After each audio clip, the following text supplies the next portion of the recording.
We're honored and blessed today to have Amanda Teegarden come and share with us. And so Amanda is currently serving as the chairman of the 1st District Committee for the GOP. That's right where we are, the district that Congressman Kevin Hern represents, District 1. She's the former executive director of OK Safe, a nonprofit organization dedicated to the ideals of limited government and issue advocacy. And Amanda has provided testimony on public policy issues in Oklahoma, Kansas, and Missouri. For several years, she was the host of America in Balance on Truth in Focus Internet Radio. She's been a frequent guest on national radio shows, national conferences.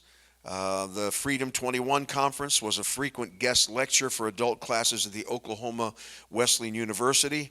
She ran for state senate in 2016, was a candidate for state GOP chair in 2013.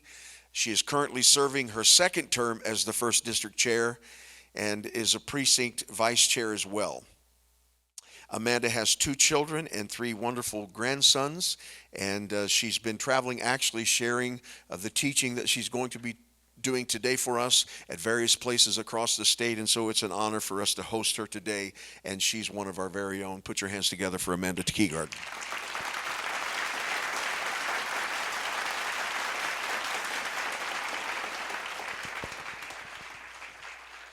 Bless you. Good morning, and thank you very much, Jesse. I am always embarrassed. I don't like to send out the bio because who you are today is who you are. And I want to just start off by saying thank you very much. And do I start the clicker here? Turn it on. It's on. Okay. I want to start off by saying, first off, good morning, and it's a blessing to live in Oklahoma instead of the other blue states that we are surrounded by. And I also want to make the announcement is that Joe Biden did not win the 2020 election. All right. All right. He's not my president. Anyway, all right. What this is an action item meeting, so this is a to-do meeting. You're going to have an assignment at the end of the meeting, so I'm going to ask you to please take notes. Also keep your phones out. They may be on silent, as David said, but you do want to have them out because you're going to be asked to add phone numbers to your contact list in your phones for the House and the Senate and the governor's desk. And you're also going to be asked to communicate with a particular state senator today on an action item on a bill. Welcome to the to-do part of being actively engaged. All right, before you decide whether you're going to advocate for or against a piece of legislation, you have to understand what's your viewpoint on it, what's your worldview. How do you know something is a good bill or a bad bill? I like this quote from Frederick Bastiat from the law that says, the purpose of the law is the defense of life, liberty, and property. Anything that is outside that boundaries is a usurpation of power. It is an expansion of powers. Our Constitution was written for protection of the people, and it was written to protect these, the protection of life, liberty, and the pursuit of happiness, which translates into property. And I want to remind you that your body is property, and it's your property given to you by God. And all of your rights are inherent from God, not because the Constitution or some state agency says you have the rights. So that's your worldview, and that's your viewpoint when you're looking at legislation. All right, this is called citizen involvement in the legislative process. And as I mentioned before, this is an action thing. It will not happen unless we are engaged. If you get engaged in the legislative process, whether you believe it or not, with a phone call, an email, or a meeting with them, you have impacted future decisions by that elected official. Why? Because mostly they're communicated with by lobbyists, and they need to be representing you who are members of their team. All right, we're going to start with a basic civics lesson. This is for the state house. We're not looking at the DC swamp. Right now, this is the place where you can actually make a decided difference in the state. We have 2 chambers. The House has 101 House members. They represent about 40,000 people. And we have 48 state senators, and each of them represent roughly 80,000 people. All right, the House members serve 2-year terms, so you can flip them if you don't like what you're getting. And the Senate serves 4-year terms in those elections. So the legislative session lasts 2 years. first and second session. All right, so that's what we have right now. This is your first action item. There's a handout on your tables. If not, there's some extras up there with the phone numbers for the switchboard for the State House, which is a toll-free number, and the State Senate switchboard, which is a 405 number, and the governor's desk. And you put those numbers in your phone. The why do you do that is because you can make 10 calls in 10 minutes. If that switchboard operator's number is in there, you just keep clicking. You push one number and ask the switchboard operator to put you in contact with the next official. And you just keep doing that. I'm not saying that doing that while you're driving. But you could do it while you're at work or at the stop sign or at home. All right? And the legislative sessions run 16 weeks. This is just a little background information. It begins by, on the Constitution, it says the first Monday of February and ends on the last Friday of May. We are in the home stretch. They are almost done with this 16-week term. A lot of times people will ask, is 16 weeks all they work? And we say, your response is, that's all you want them to work because they're making laws that are going to strip you of some sort of liberty or cost you some money. You don't want to give them more chances to do that. All right, there's that. Put that contact information. This is your second to-do list. This website is Legislature Dot Gov. This is the home page for the Oklahoma Legislature. This is the go-to website. The link is also on one of your handouts, and you can take a snapshot of it if you want, or go ahead if you've got your phone ready. Legislature Dot Gov. This information that's here is where you find out everything.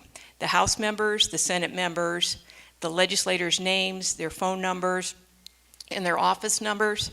You won't find their email addresses on here, but I'll show you how to get that. You also the legislation. If you look at the third tab over on there where it says Home Legislators, Legislation, that's where you're going to actually find a piece of legislation. By the time we're done with this, you'll know how to go look that up. And committees, calendars, etc. If you'll notice on the left-hand side of the screen, it says House Video. You can watch in live time what they're doing and what they're saying when the House is in session, when they're debating and arguing a bill. Same thing for the Senate side. The Senate link is on the right-hand side of that website. If you watch in real time, if the bill that you are interested in, advocate for, or oppose is up for a vote, you can watch it and listen online. Just be aware that there is a 3 or 4 second delay for us at home, so don't wait to the last minute to send the email to your elected official to vote yes or to vote no on that, because the vote may have already taken place. So you want to pay particular attention. When you hear the bill is coming up, you can send your email. These guys are often working from their phones on the House floor, and you can see them reading their emails or their text messages from the floor. Make whatever communication you send to your elected official readable on one screen, so they don't have to scroll through that. You're going to increase the chances of your communication being read that way. But it also lets them know that you are watching. And you get better customer service when somebody is paying attention. All right, so that's it. Left side is House video, the right side is the Senate video. You can watch them in real time. The committee meetings are also broadcast there, and they are archived. So if you miss the debate, you can go back and watch it later. All right, that tab right there with legislators, it's going to pull down an option. That's a little picture of the drop-down menu, Senate members and House members. You can go find that contact information. And again, they have hidden their email addresses. For you to communicate with them, you have to use their system, send an email, it sends it to you. I've provided the email addresses for every state senator is on the back of one of your pages. There's also a website that is an alternative website that gives everybody's email address in the House and the Senate, and it's a downloadable Excel spreadsheet. That used to be available until the grassroots, I believe, this was the reason for them changing it, until the grassroots became a little too active and it was too easy for them to communicate. That's not right. So we're providing you their email addresses. All right, the next page, legislation. All right, you want to follow a bill. Everybody's heard about House Bill 1236, which was the states' rights or 10th Amendment bill. I'll get into that a little bit later. Senator Greg Treat, professing Christian, did a swap at the last moment, which is now a do-nothing bill that sounds good. They do that a lot. You can find the legislation there for basic bill search, and as you get a little more comfortable with the website, you can do advanced searches and search by subject and by word as well. So I encourage people, if you get a little intimidated about how to use a website, on this one, sit down with a cup of coffee, click all the buttons. Just click everything, and then you'll find out what it does. You're not going to break it, and if you don't know how you got where you were, hit the back button and go back. This is a tool for you to use. All right, the next one is if you want to track legislation, and I'll get into this a little bit later, there's an option at the bottom of the home page that says track a bill. All you do is create an account. It's pretty simple. Write the name down in your password. Don't forget that. Write it down, and then you can put in what you want to track, and you will get an email notification that will tell you where the bill is and what stage. This is what the lobbyists do, so they know they can keep up with legislation. It's not by magic, it's that they get notifications. The email will come from an entity that's called CR Automation. So don't delete that. That's the communication that says your bill is now in committee, your bill has been sent to the governor, and you'll know where to take an action. All right. When I said there's an alternative place, this is American competition in the free enterprise system, which I really appreciate here. The House government website, right, .gov, shut down access to the email. So a legislative assistant said, I can provide that. So she built her own website, and it's called thehouseandsenate.com. Thehouseandsenate.com. Don't put in the www. And you pull this up, and you get this homepage. And it gives you a list of all the state agencies, a lot of them, and other entities in the state that may be helpful for you in some other arena other than legislation. So that's that one, and you click that little tab up there that see the boxes, it's pointing to state agencies and lists. You click that, and up will come this page, and in the upper left-hand corner is a hyperlink to the email addresses for your reps and your senators. And it's in a nice, beautiful Excel spreadsheet. You download that thing, you copy every single email, you make a group email list, and then you can send one email to one state representative and blind carbon copy it to 100 others, and you sent one email to everybody. You understand? You make a group email list. On the senators, there's 48 senators. You send it to one senator, blind carbon copy, or you can send it to yourself and blind carbon copy everybody else. One email. This is efficient communication with your elected official, and by golly, you have their email addresses now. So thank you, Grace. All right, the next one is, there's a phone number that I left off the handout, the one that says legislative contact information and websites. How many in here are Second Amendment supporters? That's right. How many in here recognize that if the swamp had its way, we would not be able to have the right to self-defense, right? All right. We're not going to let the swamp have its way, all right? Your inherent right is the protection of your own life. And our founders recognized that in order to do that, sometimes you have to use a communication tool that a bad guy would recognize. So you want to be able to defend your life, your liberty, and your property. OK2A, as Jesse has mentioned, I was asked to help OK2A. They have been doing a fantastic job this year, setting up new chapters across the state in different counties. And they've asked me to go and train those new chapter leaders and their members. I've met a lot of fantastic people in the state of Oklahoma. A lot of these meetings for OK2A are taking place in churches. Church. So they're actively engaged using church facilities to talk about legislation. Church. You get the hint. You should be actively engaged in your congregation advocating for and against policy.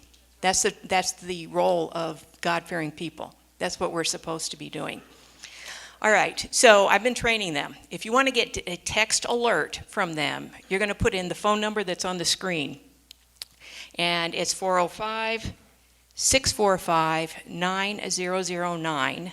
And you send the text to that phone number. And then you're going to add the words "add me" and send them your name. You will immediately get a link back, a response. You just click on that and tell them what city you live in. And then you will start getting the email, the text message notifications from OK2A about an action you are going to be asked to take on a Second Amendment or a Liberty bill. There's not just Liberty Second Amendment bills that OK2A is advocating for this year. They've expanded it and become a Liberty organization, which I think is, thank God that they are, because they're fighting against the mask mandates, prohibiting. There's a piece of legislation that Senator Nathan Dahm introduced that prohibits mask mandates. Another legislative effects, yes, and the vaccine, that's going to be our action item, is House Bill 2335, which I'll get to at the very end. And that one is prohibiting the state from mandating the compulsory vaccination. How many in here already know that vaccination is not a traditional, it's not a vaccination, it is genetic therapy. It's gene therapy. And it has not been approved by the FDA. How many people in here already know that? And how many people in here actually want to be a guinea pig? That's what you're going to be if you take that. And nobody knows really what the long-term effects are going to be on you and the whole community. So do your research. It is not a proper thing to take that vaccine, in my opinion. All right, so that's it. And another one is an app you can put on your phone, and the acronym for it is up there. And that app is a green and white app, if you want to, if you're so inclined, to put that on your phone, and it gives you maps of your legislative district, House and Senate, and the contact information for all of your elected officials. All right, this is actually going to be the hardest part. Maybe not for everybody, but for a lot of you. This is an action item. Right now the session is in play. There's a lot going on. They may not have time to meet with you. But your assignment is actually to call your elected official and invite them out for a cup of coffee. It doesn't have to be Starbucks. Don't go to Starbucks. But it doesn't have to be expensive. It could be McDonald's and you go Dutch treat. It could be a couple of you or several of you if you'd like.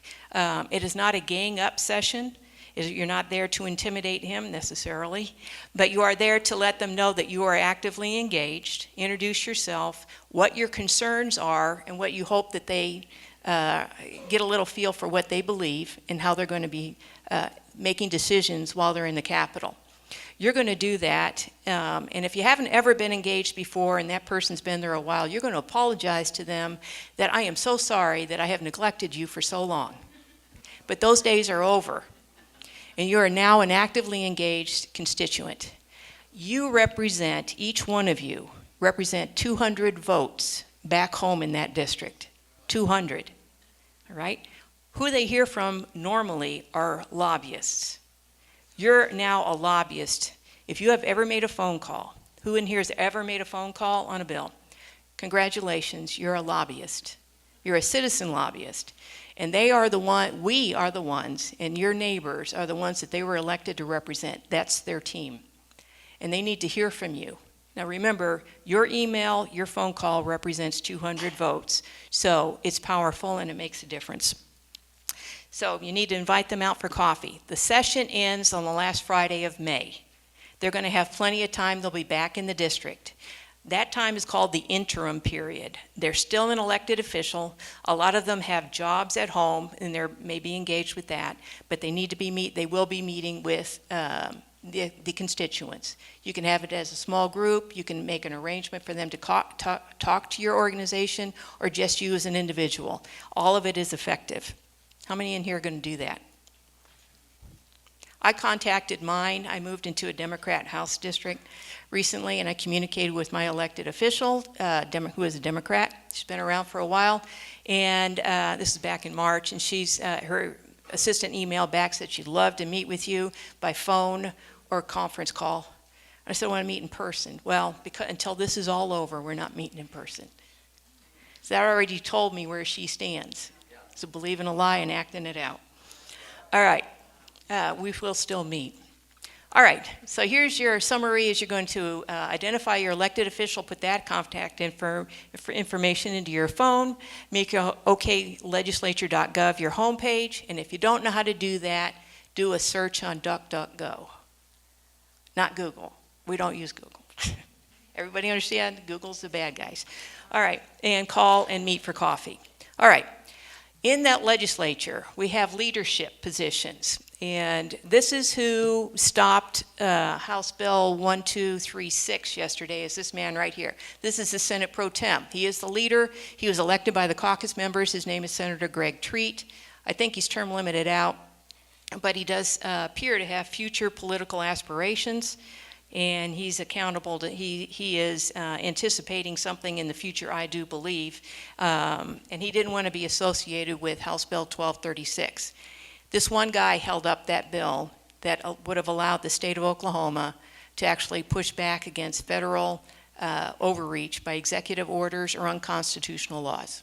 He substituted a 22-page bill that, in essence, it took the legislative responsibility out of it and just passed the buck to the Attorney General's office, who would just monitor and evaluate actions by executive orders, monitor and evaluate.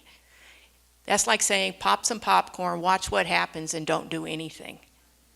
And then he also redirected $10 million of our taxpayer dollars to fund them to monitor and evaluate. So it was a do-nothing bill, sounded good, took 22 pages to say nothing. Now, we have a habit as Christians, as electing people on one plank, and that's pro-life. That guy's pro-life. It's not enough to be pro-life. They have to be smart enough and have a backbone enough to do the right thing, even if they're the only no vote. You have to elect somebody of character on that, not just pro-life. All right, so he held up the bill. He has the voice of the governor. The governor has access to him. All right, and he appoints all those positions that you see on the screen: majority floor leader, and the whips. The whip is just somebody that goes around and whips up support for or against a piece of support for a good bill or a bill that they want, and he counts the votes ahead of time to see if a bill is going to have enough support to be heard. All right, the minority party, which is the Democrats, they have hardly anybody in the Senate. If anything bad comes out of the Senate, it's 100% the Republicans' fault. All right, this is our Nancy Pelosi. This is Charles Mccall, who is the Speaker of the House. I've talked to a couple of Republican groups, and they didn't like me calling him Nancy Pelosi. But that's the position that he holds, and again, it's a position of authority. The caucus members elected him into that, and he gets to appoint who the chairman of the committees are, in addition to all these leadership positions. When you want to contact the Speaker, you can contact him directly as well, and all the members of the leadership. All right, leadership exerts power. So who gets into these positions is really critical to the whole outcome of the legislative process. And over the years, these are some of the expressions or the statements we heard from some of the elected officials, right down to making threats. Leadership says, if you don't hear this bill, we won't hear any of your bills, which has actually happened. And you can ask Senator Nathan Dahm and Senator Joseph Silk, and maybe even Angela Strom, if anything happens like that. That's what leadership can do. They have the power of appointment, which controls the entire legislative process. So who becomes leader actually has authority. So it's really important that that be a person of character. All right, leadership is guided by the governor's office, which was really more reprehensible when Mary Fallin was governor. I think Governor Stitt has had a lighter hand in that, because the legislation is supposed to represent the people, not the executive branch of the government. All right, and they control the legislative process. Now we're getting down to lobbying, and we've got 18 minutes. All right, if you're going to lobby, this is whether you're going by lobbying by phone. If you're going to go in person, you can go to the Capitol anytime you like. Generally, Tuesday through Thursday will increase your chance of meeting an elected official. You want to go, you can go by having an appointment with the elected official, or you can drop in. It's the people's house. You can go in groups of 2 or 3. If you go in a group, make one person the spokesperson, because you all know how hard it is to listen to multiple people talking at the same time. So make sure that you have a spokesperson. You can identify what your issue is, when they're in session, they're very busy. If you have a handout that explains your position and make sure that it is bulleted, and we had to learn this the hard way with OK Safe. I went in there with packets of research and documentation. The session had already started. We were trying to stop the Trans-Texas Corridor and get us out of NASCO, and I brought proof. All this stuff, legislation passed in Texas, the federal law, all of this stuff. And a great legislator was willing to listen to me, but he said, can you put it in a bullet point? So what he wanted was this much information put into bullet point on one piece of paper. And if it's well written enough, accurate, and true, and cogent statements, they can use your bulleted list, your bullet point talking points on the floor when they're debating for or against a piece of legislation. That's how much power you have if you do it right, okay?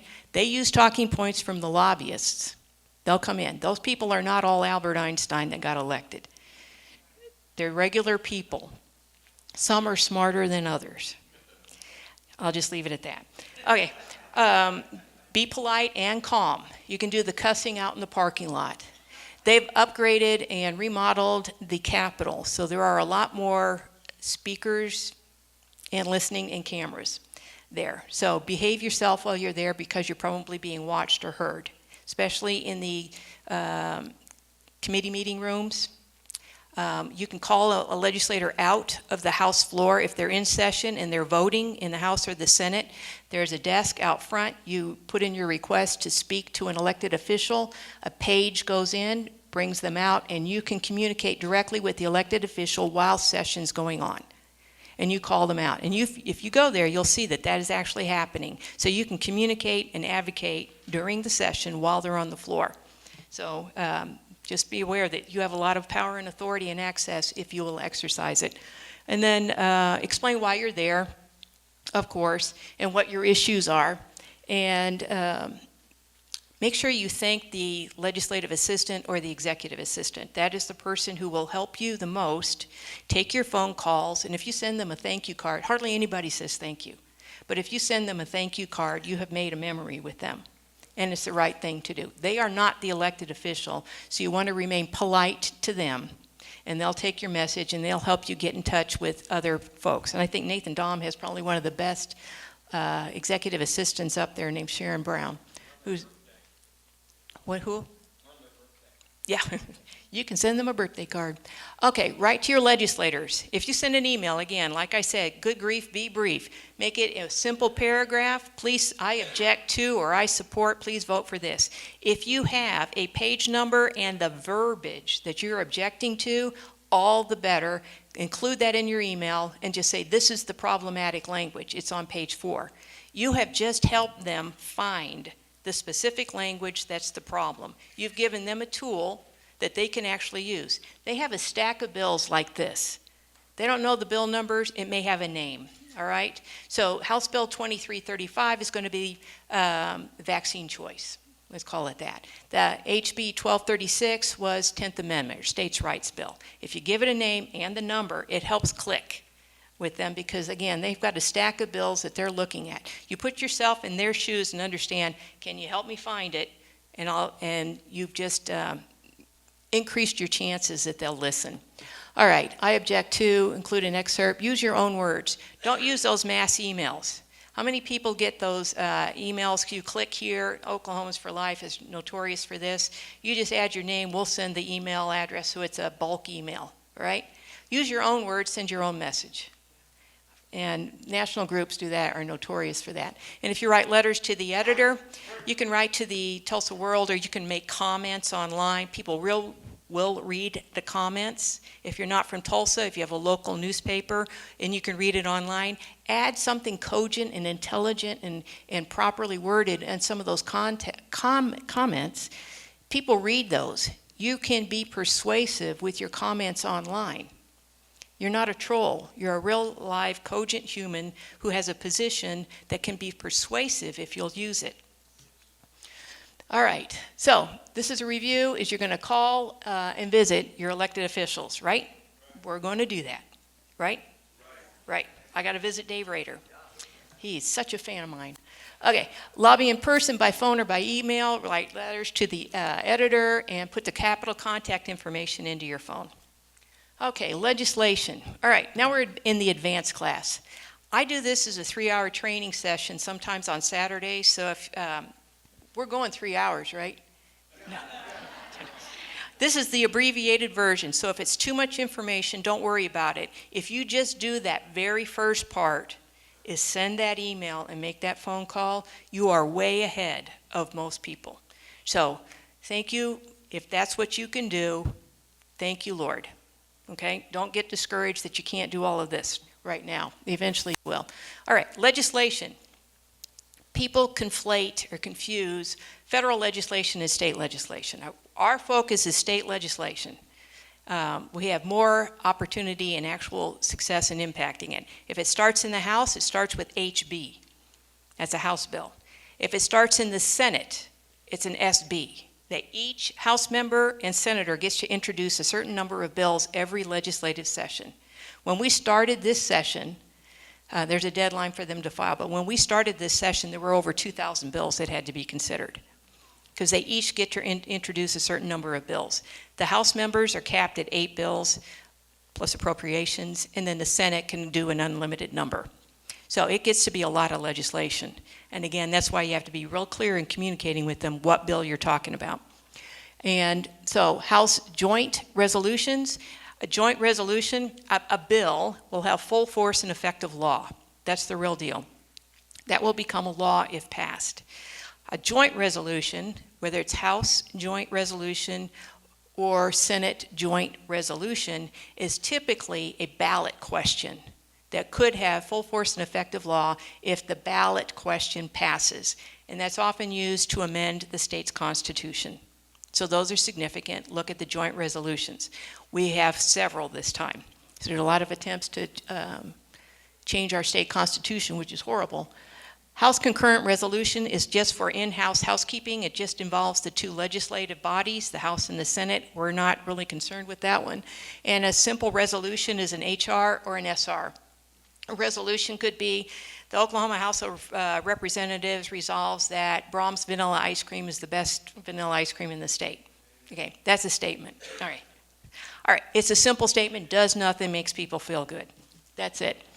So those are the types of bills. Each one of those pieces of legislation, a bill on the Senate side or the House side, can only do one of 3 things. Only one of 3 things. This is going to be a question on your test at the end. All right, it can create new law. We don't need more laws, but a lot of them are creating new law. If that's the case, you have to read every word under new law. You have to read it because they're adding it to the state statutes. Amend existing law means we're going to modify or change existing law. You'll recognize that because they're striking away, removing something. You'll still be able to read what they're going to remove. And the underlined words in that proposed legislation are the new words they're adding. So you strike and add. Strike through or an underlinement. When you read a bill that says amendatory, go to where they're changing things. Greg Treat was changing, amending existing law with his substitute for House Bill 1236. He amended existing law, and you went to the words that were underlined. And then my favorite is repeal. Short and sweet, and it says, this section and title of law is hereby repealed. And it gives you a very brief description of what it is, but you'll have to go find that statute and find out what it is that's being repealing. Why do I like repealers? Can you take a guess how many laws are on the books right now? You said hundreds? Too many. That's a good number. I asked, one time I was lobbying, and I asked an assistant, can you just find out how many laws are on the books, because we're just piling it on every year. She sent an email, and it goes up to the 6th floor where apparently God lives at the Capitol, and all-knowing, and sent down, well, do you mean civil or criminal? And I said, all of them. How many? And he said, we don't know. So I had to go to another source to find out, and that was years ago, and it was estimated at that time 50,000 laws on the books. So when we say that America, Oklahoma, is the home of the land of the free and home of the brave, we may be brave, but we are not free. You cannot be a free people when you have the weight of that many rules, regulations, laws, fees, assignments on your shoulder. We're not free. And it's our fault for not being engaged and pushed back. We're not free. So I like repealers. All right. And again, this is advanced class, but after you pull up a bill, you want to look at it. The top section of the bill, that very condensed paragraph that looks like a run-on sentence, is the title of the bill. That's all that's called. And you'll hear a legislative process called striking title. That means no bill can pass unless it has the title on the bill. All right, that's that first paragraph. The next one, it says, this is an example of Senate Bill 18, which was a new bill, and it says new law, and the very first sentence in the body of the bill says new law. What does that tell you? You have to read everything, because they're adding a new section of law. That's what it looks like. This is an example of an amendatory bill. Remember I said amendment means they're taking existing law, writing a strike through what they're going to remove, and then adding an underlinement on what they're adding. So this is an example of a mandatory bill. You can see the strike through, very small, very last line on that slide. And that is where the underlinement was on the next page. So just pay attention and you'll know what to read. When I first started reading legislation with OK Safe, I was reading everything until I realized, because I was starting to get pissed off. I was starting to get angry. It's like, I can't believe this is on there. Someday I'm going to tell Bruce that Dan Fisher says pissed is in the Bible. Yes. Anyway, you can edit that part out. I'm sorry. Anyway, but I started to get angry because I couldn't believe that there was a legislation on here and now they're tweaking it. So that says, don't let them add it in the first place, because government is force, government is power, and if you give them an inch, they'll take a mile. That's what they do. It's mission creep, mission creep, mission creep. Don't give them anything. Anyway, so that's amendatory, and then a repealer just states this. This section of law is hereby repealed. You'll have to do a little homework and go find it, okay? It may seem like it's a disorderly process, but the legislative process is actually part of our checks and balances process. It has to follow this flow chart in order to properly become law. The federal level does the same thing, but it's more complicated, and just forget that one. This one, the House bills have to be heard in the House by a deadline, and then they swap over to the Senate. Senate bills have to be heard in the Senate by a deadline, and it's swapped. They swap chambers. So each body, the House and the Senate, look at every single bill and have to agree to the language in the bill before it's finally signed and becomes enrolled and sent to the governor. The governor can make one of three decisions. The governor can sign the bill and it becomes law by the effective date. The governor can veto the bill and stops it right there. He can also not sign it because he objects to it, but he doesn't want to veto it, and in about 10 business days, it will become law without his signature. So he has three options right there. If he vetoes it, the House and Senate can override the veto, and I think it's a 2/3 majority to do so. If you're going to make calls, you want to do it when the bill's in the committee, because then you only have to call 10 or 12 people. That's the flow chart. The committee can only say do pass with amendment, or stop, or committee substitute, or stop. And that's when you make calls. Remember, it's easier to advocate for or against a bill when it's in committee because you have fewer people to contact, and you can poison the well early on in the session. If we find out early on that there's a bad bill, you start making phone calls before session starts. You start making phone calls before session starts, and you poison the well so no elected official wants to have their name associated with it. That's what you do. That's your power. You don't have to wait for them to be in session. Next January, you see a bad bill, start making phone calls. Okay? And tracking legislation, I'll do this real quick. Click that track bill, put in the bill number that you want, you create an account. In this case, I just showed you an example of House Bill 2335. You put that in there and click the options you want to be notified about. If you click every single options, you're going to get hundreds of emails. Don't do that. Just click on the significant ones and save your list. House Bill 2335. Now we're to your action item. This is the one that I'm going to ask you this morning. Today is April 22nd, 2021. This is a legislative deadline, and the bills have to be heard. This is the final day that the Senate can hear the House bills. You're going to call, your action item here is to contact Kim David, who's holding the bill up, and ask her to hear House Bill 2335, which is the freedom for us to choose whether we get injected or not with an experimental chemical-laden drug. I have a bias against this. So you want to, this is your action item. On one of your handouts on the back page is Kim David's email address and her phone number. I'm going to ask you to please make a phone call today, this morning, to her phone and leave a message politely, but ask her to please support House Bill 2335. Also send her an email because her phone message may be at capacity. Greg Treats got filled. He couldn't leave a message the other day. And so you wanted to make sure that you do that, all right? So this is your action items, fellow Christians. You got to do this. And contact kim.david at oksenate.gov. That is everybody's email address in the House or the Senate, is first name dot last name at the ampersand sign, oksenate.gov or okhouse.gov. That's how you email them. Yes? Yes. You vote yes on House Bill 2335 because that gives you the option to decide whether chemicals get injected into your body.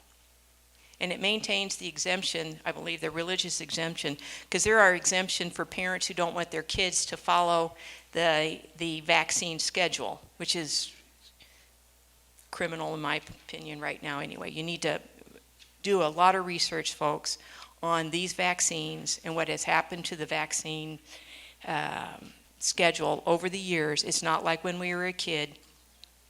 They're putting chemicals in these kids, and if you allow it, I know a lot of us have children that think they know everything, and they don't. So you want to pay particular attention to the vaccines. These things are harming people. And again, I'm not a doctor. That's just based on some research that I did. Are there any questions?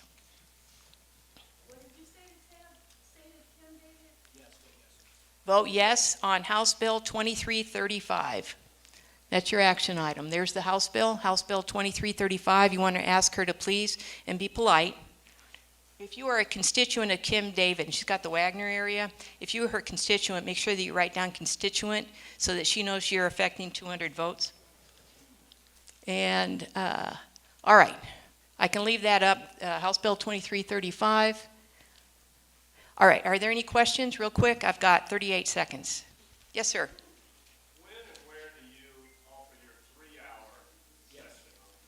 I'm going to have to schedule it. I'm working with Rhonda Villamont-Smith to schedule one at the Tulsa GOP headquarters at some point in time when they get that. And I have given presentations at the Liberty Center, which if you want to talk to Bruce DeLay about that, who's my pastor, he's still working on me in that. If you want to talk to Bruce DeLay about the Liberty Center scheduling, and I can do that as well. And May 22nd, I'll be up in Kay County talking to the GOP up there. Any other questions? Yes, ma'am. How often do they clear their phones? Because I tried calling yesterday and it was full. So maybe just send an email unless they clear it every single day. That's a good one because I know the governor's going to get swamped as well. His phone gets filled up pretty quick because OK2A is on fire this year. Email and share that with everybody that you know. Your husband can send an email, your spouse can send an email, your sons, if they're of voting age, and daughters can send emails. And again, if you're a constituent, make sure you write down that you're a constituent. Include your phone number so they can reach you later.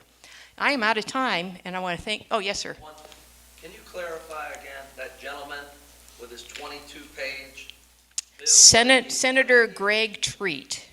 Greg Treat, like trick or treat. What did he hold up again? He held up House Bill 1236 in its original format, which was the one that gave the legislation the authority to review executive orders, send it to the Attorney General, right, and actually do something about it and block it. And then he substituted it, and it was a 4-page bill. He substituted a 22-page bill. So can that be reversed? Yes. House Bill 1237, one digit higher, was introduced real quick in the House and passed the House, and now we're asking the Senate to pass that too, as a way to get past Greg Treat. House Bill 1237. So when you send your email on 2335. You can also send an email and ask Kim David to support House Bill 1237, states' rights. I'm out of time. Thank you very much for your attention.